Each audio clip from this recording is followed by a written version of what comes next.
Maling minimarket bukan dipukuli malah dipuji gegara ganteng.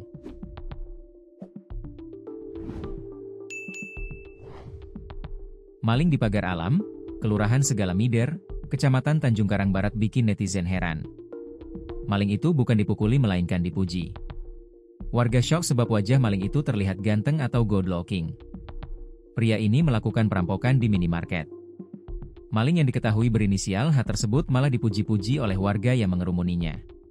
Warga memuji tampang perampok tersebut karena dianggap good looking, termasuk oleh netizen.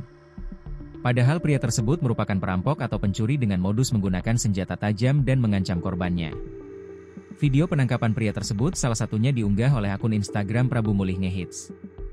Terlihat di video, sambil diamankan oleh petugas berseragam TNI, perampok tersebut terduduk di pojok tembok dengan tangan ke belakang. Dia tampak mengenakan sweater hitam dan celana hitam serta mengenakan sandal.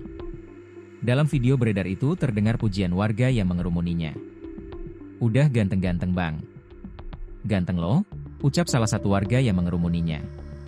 Warganet pun ikut memuji-muji sang perampok tersebut. Bahkan banyak netizen yang menyayangkan bahwa seharusnya pria itu bisa menjadi artis atau menjadi seleb TikTok.